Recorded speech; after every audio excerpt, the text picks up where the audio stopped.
የስነ ልቦና ባለሙያዎች እያንዳንዱ የሰው ልጅ ስኬት፣ እያንዳንዱ ጥልቅ ግንኙነት፣ እያንዳንዱ ትምህርት የሚጀምረው በአንድ ቀላል በሚመስል ግን ደግሞ እጅግ ወሳኝ በሆነ ተግባር ነው ይላሉ።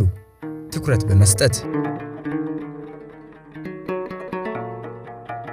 በዘመናዊው ዓለም ትኩረት እጅግ ውድ ነገር ስለመሆኑ ተደጋግሞ ተነግሯል። ትኩረትን የሚነጥቁ ነገሮችም መልካቸውን እየቀያየሩ ቀጥለዋል። በዚህ የተነሳም የሰው ልጆች ምርታማነትና የሥራ ፈጠራ ፈተና ውስጥ ገብቷል ባይ ናቸው የስነ ልቦና ባለሙያዎች። ትኩረት አለመስጠት ምን ያሳጣል? እኔ ሁሉ ነገርን ነው የምለው። ሁሉ ነገር ስንል ምንድነው? እያንዳንዱን እየተነተንን ማየት ይገባል እላለሁ። መጀመሪያ ግለሰብ ራሱን ያጣል። ራሱን ያጣ ምን ያተርፋል አይደል? ራሱን አጥቶ ሁሉ ነገር ቢያገኝ አይደለ? ይሄ ነው እንግዲህ ትልቁ ነገር። መዝሙረ ዳዊት ላይም ብዙ ጊዜ ይነሳል አይደል? ሰው ከራሱ ጋር ሳይሆን ሲቀር ራሱን የማይገባ ቦታ ሲያገኘው ምን ያህል እንደሚያስለቅስ አይደለ? ሌሎቹም መጽሐፍት ላይ የሚነሳ ነገር ነው። ያው ግለሰብ ራሱን ሲያጣ ከሁሉ በላይ የሚያስፈራ ነገር ነው። ነፍሱን ያጣል ነው አይደለ? ስለዚህ ትልቁ ነገር እሱ ነው። እንዴት ነው ለነፍስ ፍሬ የሆኑ ነገሮችን አይሰራም። ለህይወት እንዴት ነው ለዘላለማዊ ህይወት ዋጋ የሚሰጣቸው ነገሮች እንዳይሰራ ይሆናል ማለት ነው። ሌላው ደግሞ ያው ትኩረት ሲኖር ነው ሰው መክሊቱን ተጠቅሞ ፍሬ የሚያፈራው።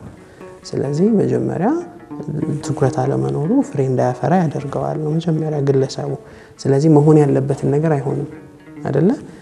ይሄ ሰው የተሰጠውን ጸጋ ከሚሸረሽሩ ነገሮች መካከል ነው ትኩረት ማጣት ብዬ አምናለሁ ብቻ ሳይሆን እንደዛም እንደተማርኩ ትዝ ይለኛልና ስለዚህ ሰው ይሸረሸራል። ልክ ማንነቱ፣ ጸጋው፣ ትኩረቱ ውድ ስለሆነ የማይረባ ነገር ላይ ትኩረት ሲሰጥ የማይረባ ነገር ይገባል ወደ አእምሮ ውስጥ። ደግሞ የገቡ ነገሮች በጣም ኃይል አላቸው አይደለ? ወደ አእምሮአችን የገቡ ነገሮች እኛ ውስጥ የመቅረት አቅም አላቸው። እኛን ወደ አልባሌ ነገር የመሳብ ነገር አላቸው። ምን ችግር አለው? እንዲህ ቢሆንስ እንዲያ ቢሆንስ እያለ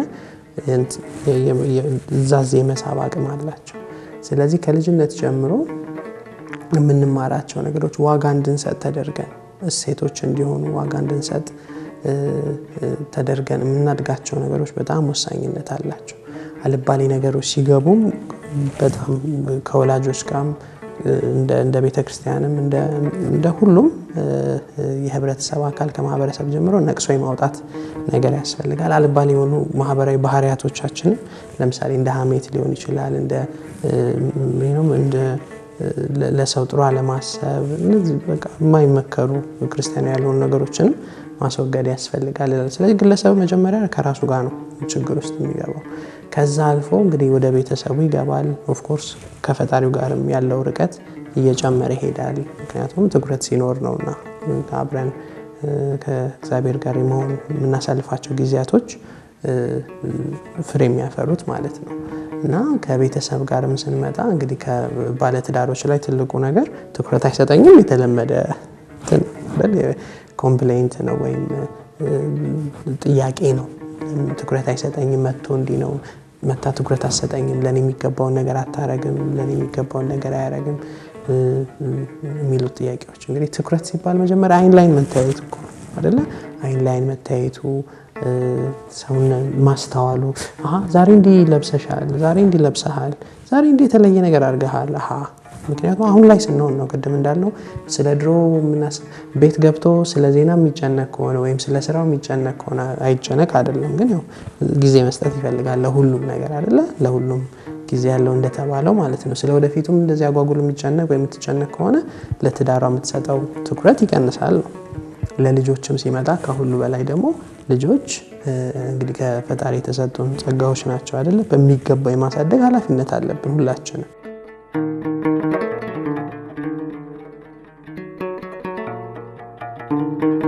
ትኩረት ማጣት ጉዳቱ መልከ ብዙ ነው። ለአብነት ብናነሳ እንኳን ትኩረት ማጣት በሰዎች መካከል ያለውን ጥልቅ ትስስር ያዛንፋል። በቤተሰብ መካከልም መናበብ እንዳይኖር መንገድ እየከፈተ በመካከል መተማመንን ይቀንሳል። የውይይትና የንግግር ፍላጎትንም በእጅጉ ያሻክራል።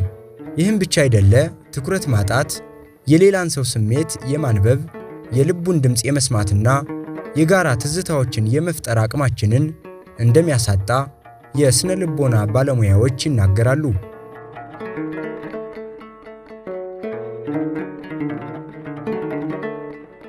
በጣም መረጋጋት፣ በጣም ጥሞና፣ ጸሎት ሲደረግ፣ ራት ሲበላ ትኩረት ያስፈልጋል አይደለ? ገበታው የተባረከ እንደሆነ ስብሐት ብሎ በስነ ስርዓት ባርኮ የመብላቱ፣ አንድ ላይ የመብላቱ፣ እርስ በርስ እየታዩ ሰው በትኩረት ካየኮ ልጅን ወይም ቤተሰብን ወይም ሚስትንም ሊሆን ይችላል ተከፍታ ከሆነ ተከፍቶ ከሆነ አይደለ ማስተዋል ይቻላል። ምን ሆነሽ ነው? በቅርበት ለመጠየቅ አብሮነትን ለማጠናከር እነዚህ ትኩረትን በጣም ይሻሉ። ስለዚህ ጤናማ ቤተሰብ ለመምራት በጣም ትኩረት ወሳኝ ነገር ነው።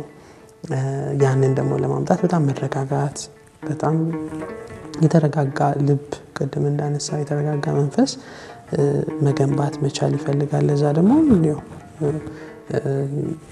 ብዙ አይነት መንፈሳዊ ልምምዶችን ማዳበር የሚፈልግ ይሆናል ማለት ነውና ከዛ መለስ ብለን ስናየው ስራ ቦታ ላይ አክሳሪ ነው የሚሆነው። ወይ በጣም ጊዜያዊ ሩጫዎች ይኖራሉ። እዛም እዚህም ማለት ለጊዜ ውጤት ሊመጣ ይችላል፣ ግን ተረጋግቶ በእቅድ ያለ መኖር። ሌላው ትልቁ ነገር ትኩረት፣ በእቅድ መኖርና ትኩረት በጣም ተያያዥነት አላቸው። በዓላማ በእቅድ ስንኖር ለምንሰራው ነገር ከፋፍለን በሰዓት በጊዜ በወቅት ከፋፍለን እናስቀምጣለን። ስለዚህ የምንሰራው ነገር ምን እንደምንሰራ ግልጽ የሆነ ነገር ይኖረናል ማለት ነው። ያንን ነገር ደግሞ ሰርተን ምን እንደምናመጣ አስበን እንንቀሳቀሳለን።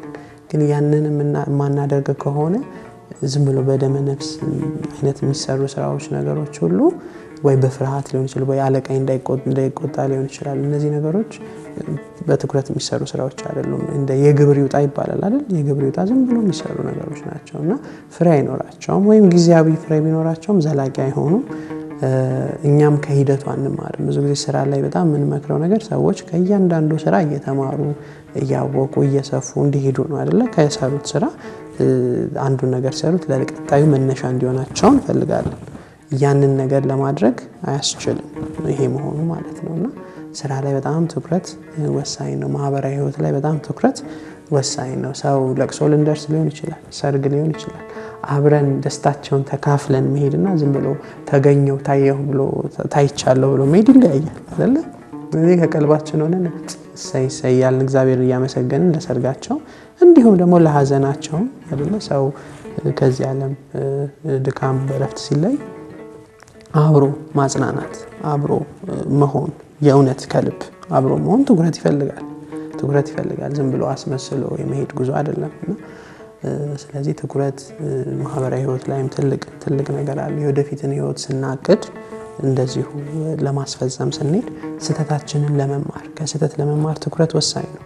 እያንዳንዱ ድርጊቴን ለመታዘብ ካልቻልኩኝ ማለት ታዛቢው ቴዲ አብሮኝ ከሌለ አይደለ ህሊና የምንለው ሊሆን ይችላል። እንዲሁም ደግሞ የሚመለከት እኔ ከመታዘብ የሚልቅ ምን እያረኩ ነው የሚለውን የሚመለከት አይደለ? ለመታዘብ ራስን ትኩረት ይፈልጋል። ብዙ ሰው አይፈልግም ይሄንን፣ ወይም በልምድም አልዳበረም። ብዙ ሰው ሳይሆን የተወሰኑ ሰዎችን አልዳበረም ልምዱም። ድጋሜ ራስን የመታዘብ እንትን እንደ ትችት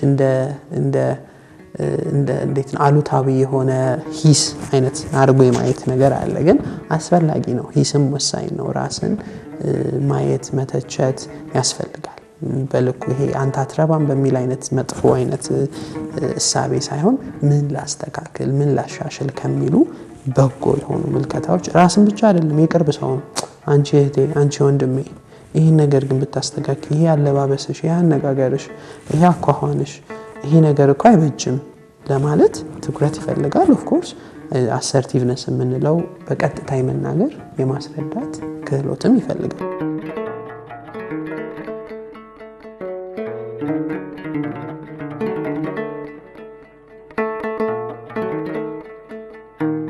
ትኩረት መልኩ ገጽታው ብዙ ነው።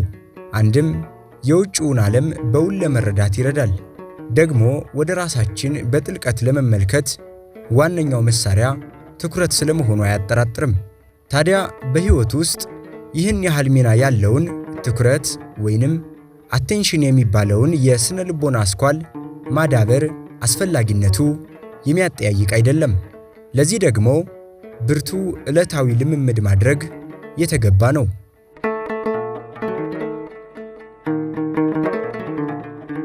ትኩረት አስፈላጊ ከሆነ በትኩረት ማንኛውም ነገር የማድረጉ ነገር አስፈላጊ ነው ብለን ካመንን ቅድሚያ የምንሰጠው ነገር ምንድነው የሚለው ይመጣል። ምክንያቱም ትኩረታችን መስዋዕት ይፈልጋል አይደለ? ለማይረቡ ነገሮችን ወይም ከኛ ጋር ማይሄዱ ነገሮችን መስዋዕት ማድረግ ይፈልጋል ወይም ማስወገድ፣ መስዋዕት ስል ማስወገድ፣ መስዋዕት አድርጎ መተው ለማለት ፈልጌ ነው። እሱን ይፈልጋል። ስለዚህ ቅድሚያ የምንሰጠው ምንድነው? እሺ እግዚአብሔርን ከሁሉ በላይ እናስቀድማለን። ከሁሉ በላይ ለእግዚአብሔር ታዛዥ መሆን ቅድሚያ እንሰጣለን ካልን ድርጊቶቻችን ያንን ሊገልጹ ይገባል አይደለ? እንደ ኦርቶዶክሳዊ ህይወታችን ሊገልጠው ይገባል። ከባድ ነው፣ ቀላል አይደለም። ስለዚህ እያንዳንዱ ነገር መያያዝ መተሳሰር አለበት። ለምንድነው ማደርገው ያንን ነገር ስል መልስ ማግኘት አለብኝ። ጥሩ መልስ ብቻ ሳይሆን ጥሩ መልስ። ስለዚህ እያንዳንዱ ድርጊቴ ከቀልቤ እንዲሆን ምክንያት አለ ማለት ነው። ምክንያት አለ። ስለዚህ እያንዳንዱ ድርጊት ፍሬ እንዲያፈራ ከኔ ጋር የሚዋሃድ ከኔ ዋጋ ከምሰጠው ነገር ጋር አብሮ የሚሄድ እንዲሆን መርጫለሁ። ስለዚህ ምርጫ አለ ማለት ነው መጀመሪያ።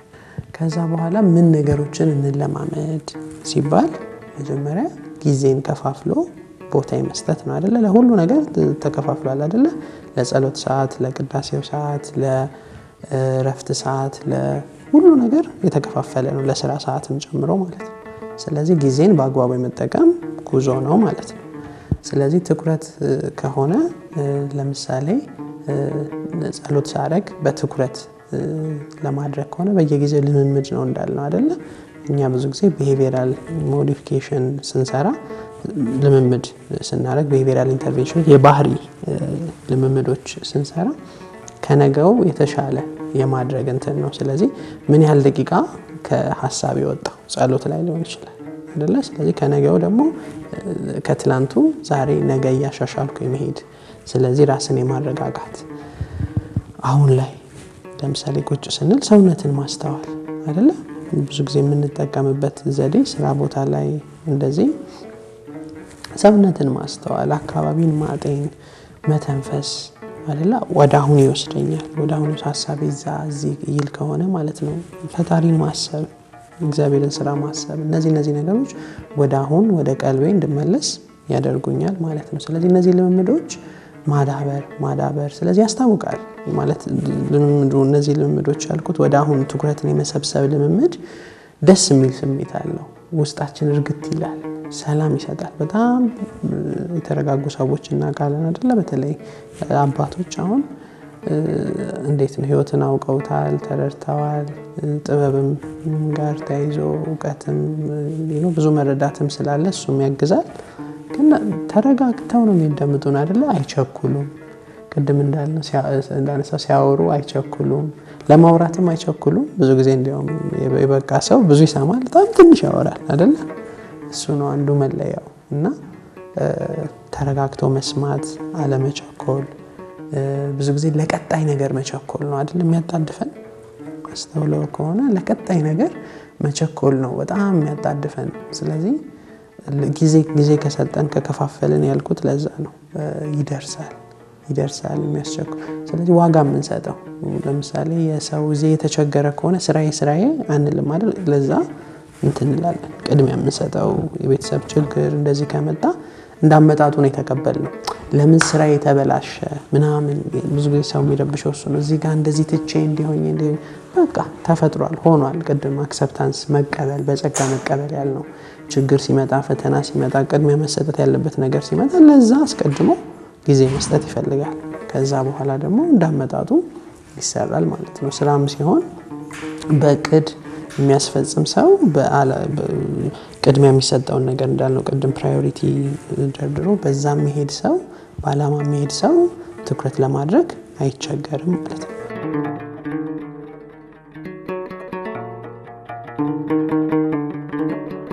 በዙሪያችን ያሉ ነገሮች ሁሉ እኩል አስፈላጊ እንደሆኑ ሊሰማን የሚችልበት ዘመን ላይ ስለመሆናችን አያጠራጥርም። የሥራ ኢሜሎች፣ የቤተሰብ ጥያቄዎች፣ ማህበራዊ ሚዲያ፣ የግል የህይወት ውጥኖችና ሌሎችም ትኩረታችንን በመሻት እኩል ይጠሩናል። በዚህ ሁኔታ ውስጥ ቅድሚያ መስጠት የሚገባንን መለየት ደግሞ ዋናው ተግባር ነው። አስፈላጊ urgency based on urgency ወይም ቅድሚያ መሰጠት ያለበት ነገር ብለንና ለኛ ደግሞ ይጠቅማል ላይጠቅመው ኢምፖርታንት አንኢምፖርታንት ብለን እንከፋፍለዋለን እያንዳንዱን ስራ ማለት ነው። ስለዚህ አንዳንድ ስራዎች ቅድም እንዳልኩት በጣም urgent ናቸው፣ በጣም ኢምፖርታንት ናቸው። ሁሉም ትተን እዛ ቅድሚያ መስጠት መቻል አለብን። አንገብጋቢና ለኛ አስፈላጊ ሲሆኑ ከሁሉም በላይ ቅድሚያ እንሰጣለን። ሌሎቹ ነገሮች ለኛ ብዙም አስፈላጊ ላይሆኑ ይችላሉ፣ ግን በጣም አንገብጋቢ ከሆኑ ለሌላ ሰው እንዲያግዘን ዴሊጌት እናደርጋለን ወይ ማሳልፈን እንሰጣለን። አንዳንድ ነገሮች ደግሞ አስፈላጊ ናቸው ግን ይደርሳሉ። እንደዚህ አይነት ነገሮችን በእቅድ መስራት አለብን። ለምሳሌ የህይወት ብዙ ነገሮች ሁሉም አስፈላጊ ናቸው አይደለ? ሰው ገንዘብ ላይ መስራቱ የሚያስፈልገው በቂ ገንዘብ ለማግኘት ወይም ትዳሩ ላይ ጓደኛ አግኝቶ ወደ ህይወት እንቀየር ለማድረግ እነዚህ ሁሉ አስፈላጊ ናቸው። ግን አሁን ላይ ቅድሚያ ላንሰጣቸው አሁን በዚህ ሰዓት ላይ ይችላል። ስለዚህ በእቅድ በአላማ እናስጉዛቸዋለን ማለት ነው። አሁን ትልቁ ቻሌንጅ የመጣው አስፈላጊም ያልሆኑ ቅድሚያ መሰጠት የሌለባቸው ነገሮች ቅድሚያ እንሰጣለን። ቅድም ያልኩት ማምለጫ ዲስትራክሽን ያልናቸው ነገሮች ለምሳሌ ስልካችን ላይ ያሉ ነገሮች ኦር አልባሌ ነገሮች፣ ሱስ አስያዥ ነገሮች፣ ሌሎችም ለነሱ ቅድሚያ እንሰጣለን። እነሱን እርግፍ አድርጎ መጣል ነው ትልቁ መፍትሄ የሚሆነው። እነሱ ለኛ አይበጁ ለኛም እንትን አይሉም። ስለዚህ እነሱን መጣል፣ በእነሱ ቦታ ደግሞ ለኛ የሚጠቅም ነገር ቅድም እንዳልነው ሰው ምንድነው ብለናል አይደል? ሰው አላማው ምንድነው? ምን ማድረግ አለብኝ? ትኩረት ለምንድነው የምሰጠው? እነዚህ ሁሉ ተመልሰዋል። በግለሰብ ደረጃ እኛ ስላለን ብቻ ሳይሆን ሰው ለራሱ መመለስ ያለበትም ነገር ነው። ስለዚህ ይሄ ቅድሚያ የሚሰጠው ከሆነ ቅድሚያ መስጠት አለብኝ ለዚህ ነገር ብሎ ለንባብ ሊሆን ይችላል ቅድሚያ የሚሰጠው፣ ለመንፈሳዊ ተሳትፎና አገልግሎት ሊሆን ይችላል። ለተለያዩ ነገሮች ቅድሚያ መስጠት ያለበትን ነገር ማስተካከል አለበት። ምክንያቱም ትልቁ ሰው ውስጡ ላይ ቁጭት፣ ንዴት፣ ብስጭት የሚመጣው ነገር ቫልዩ ዲስክሪፐንሲ ሲኖር ነው እንላለን። ወይም ቅድሚያ የሚሰጠው ነገርና የሚያደርገው ነገር አራምባና ቆቦ ሲሆን አልተገናኝቶም ሲሆን፣ ስለዚህ ዋጋ የምሰጠው ይሄ ከሆነ ዋጋ ሰጠዋለሁ ላልኩት ነገር ማደር፣ መኖር፣ መስዋዕት ማድረግ አለብኝ ማለት ነው። ምንም ጥርጥር የለውም።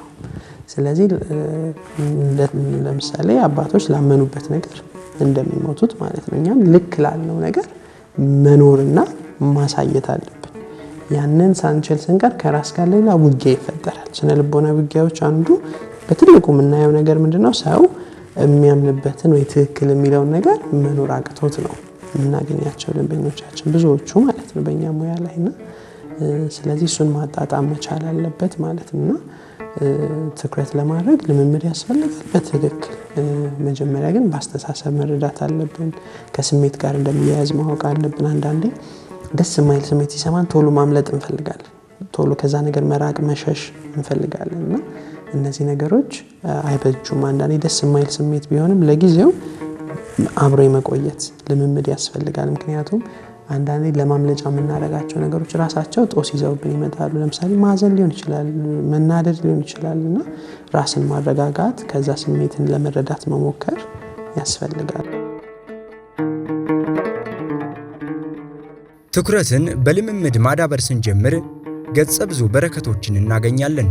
ለአብነትም የህይወትን ጥልቀትና ትርጉም በውል ለመረዳት ትኩረት መንገድ ይከፍትልናል። ለአፍታ የሚቆዩትን የህይወትን ውብ ገጾች በማስተዋል ለማንበብም ይቻለናል። ትኩረት ልምምድ ነው። ልክ አሁን ብዙ ጊዜ እንዴት ነው አለማወቅን ወይም አለመረዳትን መመርመር፣ ማየት፣ ማስተዋል እነዚህ ነገሮች በጣም አስፈላጊ ናቸው አይደል?